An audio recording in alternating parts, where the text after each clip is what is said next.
Let's talk about a fascinating new study that looked at top elite Norwegian coaches and how they trained endurance athletes.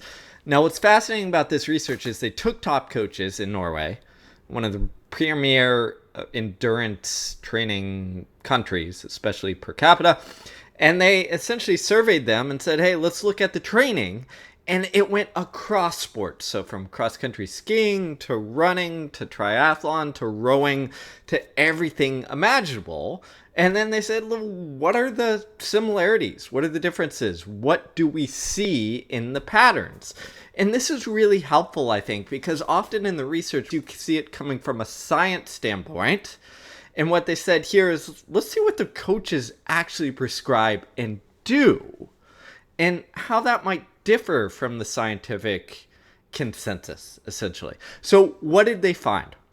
So interestingly, is across the variety of sports, the total hours of training differed, but the key ingredients and the key principles were remarkably similar. So that means if you're training for a triathlon or a marathon or rowing, as long as the endurance event, as long as you're training for an endurance event, the patterns were pretty straightforward. Now, what did that include? A is that there was a high volume of training prescribed.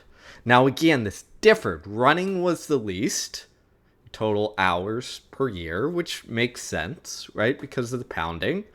Other sports like triathlon and cycling and cross-country skiing were much more in terms of hours. But again, that makes sense.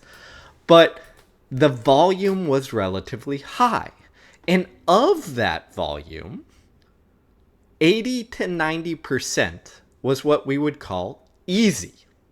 Now, they classified it into zones. They used a slightly different zone model than people are used to, a 6-zone model, where essentially zone 6 is what we call super maximal or quote-unquote anaerobic. Normally in a 5-zone model, we just get to above VO2 max and compress it all together. Well, this model goes to VO2 max, and then it has, and a little above, and then it has a super maximal as well. The other thing, and you'll see this in the graph, you're going to see a lot of zone 1 in this, and people are going to go like, zone 1? What? I thought it was all about zone 2. Well, I think what this study does is show us that it's not necessarily all about zone 2, but at the same point, this model defines zone 1 a little and zone 2 a little bit differently.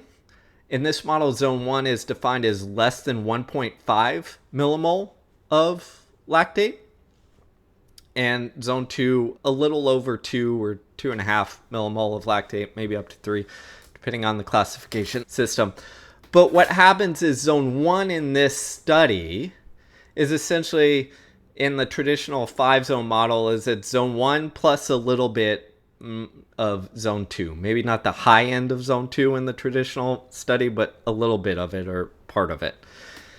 And I think the key here is don't get lost on zone 1 or 2, but realize that most elite endurance athletes spend a hell of a lot of time running easy.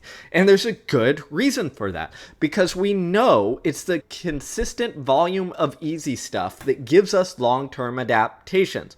We know from other research that shows that when we look at easy training, it's often discounted in the scientific literature because it takes not just 6 weeks or 8 weeks or 10 weeks to get most of the training adaptations, but months and months and months, and if not years. It's a long-term adaptation. So we miss some of those in the traditional scientific literature.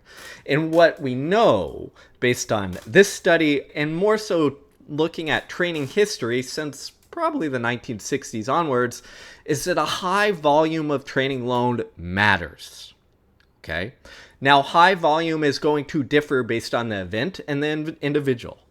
Some people, 40 miles a week is going to be high volume. Other people, 90 miles a week is not going to be that high volume. It's going to be decent, but not crazy. The individual matters, where you're at. We'll come back to that. The other things this study found is that generally, these elite athletes had 2 to 3 hard days a week. In running and pounding, more 2 days. In other sports, more 3 days. Now, sometimes during these days, it included double sessions, especially in other sports like triathlons and running somewhat with double thresholds. So sometimes there were more than 2 to 3 hard sessions, but think of it as 2 to 3 hard days a week.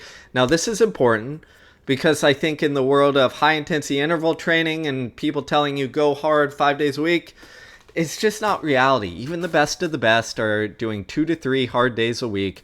We've known that, again, going back to Frank Shorter, who said 2 hard workouts in a long run, which could classify, depending on how hard the long run is, as 3 relatively quality sessions a week or quality days a week, and do that for months. Now, the key here is in the study, hard is relative. Sometimes that includes moderate threshold running or moderate tempo running as quote unquote hard. Okay, which gets me to the other point, is the study found that there are no gray area zones. Zone 1, 2, 3, 4, 5, all included some degree of training in it. And they varied it up.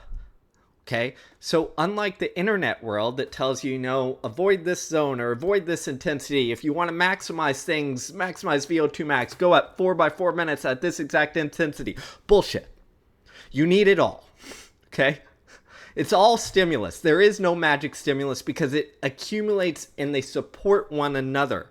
You need support from both the speed and endurance side depending on what you're developing. And that gets to the other part of the study, what they found.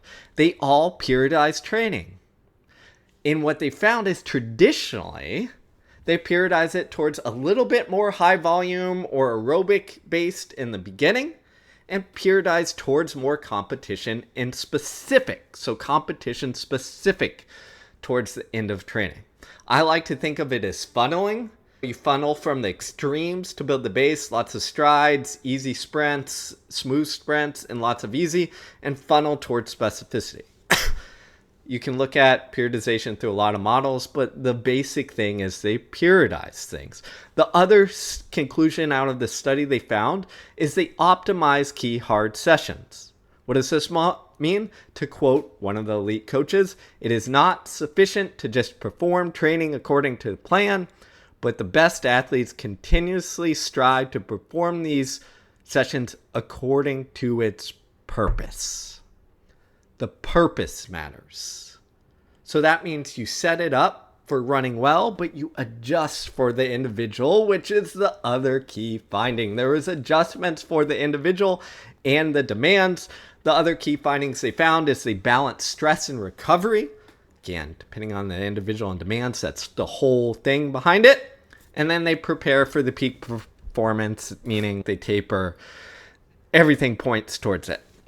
Now, the key here is when people hear this study, they say, oh, great, we need to do 80 to 90% of our training at this easy zones and this much at this zones. No, it's about the principles behind it. Because your situation is different. If you're only running 3 to 4 days a week, you're probably not doing 90% easy running. Why? Because you're only running 4 days a week. Now, if you're only running 3 days a week or 4 days a week, you're not optimizing anything or maximizing anything. You're probably going to adapt to most things because everything is a stimulus. But what we know is the percentages are going to shift because of the lower volume. But the principle still remains, is even if you're running a lower quote-unquote volume, we have to build the aerobic system first when it comes to endurance athletes. We have to develop some sort of base. Now that will differ. We might need more high-end aerobic stuff if we're not running that much volume, right? Like athletes did in the 40s and 50s when they didn't run much volume, okay, or couldn't because they were working and full-time and blah, blah, blah. But we still got to figure out ways how to build the aerobic system before we add the intensity. The principle still applies. The principle of balancing stress and recovery applies too. For an elite athlete, they have more capacity. For a novice, they don't. But you still, given the demands and the constraints and what you're doing and life stress, you have to balance the stress and recovery. The other thing I'd say here is don't get lost in the zones. What we see here is it's varied stimulus depending on the time of year in the periodization model they're using. The other thing that I'll say is when we see studies and they classify it by zones, we lose things. We lose the nuance of the individual workout and the progression. And that many workouts hit mixed zones. So don't confuse this towards a prescription of I need to spend this much time in zone 1 and this much in zone 2 and this much in zone 3 and 4 and 5 or whatever have you. That's not the takeaway. The takeaway is the principles. Good aerobic stuff, balanced stress and recovery, individualize the training, periodize it based on both the event demands that you have and your individual characteristics, individualize it, and adjust. And those key principles hold no matter what you are doing. So just another study, again, on world-class coaches that validates what we've seen since Lydiard came around in the 1960s and said, hey, I get it, Emil Zatopek, you're running 400s every day, and you're still going hard and easy based on modifying the 400-meter repeats. But there's a better way. We need to build the foundation. We need to periodize the training. We need to respond to the individual. Mostly easy, occasionally hard. When you go hard, vary it up. That's it. That's the key. Now, can we get more specific and look at workout progressions? Abso-freaking-lutely. But if someone online is screaming at you to do something different or to go in a radically different phase or training or doing 5 days a week or hard workout or saying, no, forget the hard workout. Everything has to be in the zone 2 and like forget zone 1, forget zone 3. Like zone 2 is the key. It's all bullshit. There's a reason that from cross-country skiing to triathlon to running to rowing, that the same basic principles apply. They've applied since we figured it out again in the 1960s and have modified it and improved it a little bit, but we're dealing in the details. Stick with what works. Don't fall for the hype. Another research study to prove it. If you enjoyed this, thanks so much. This is what I do. Combine research, coaching, practice, subscribe, follow, and most importantly, I think share this with other people who you think it will help. Other runners, other coaches, whoever it is that needs no nonsense truth, not hype, truth from someone who's been in the arena, myself, coached in the arena, and done this for a really long time. Thank you for watching. Let's keep it going.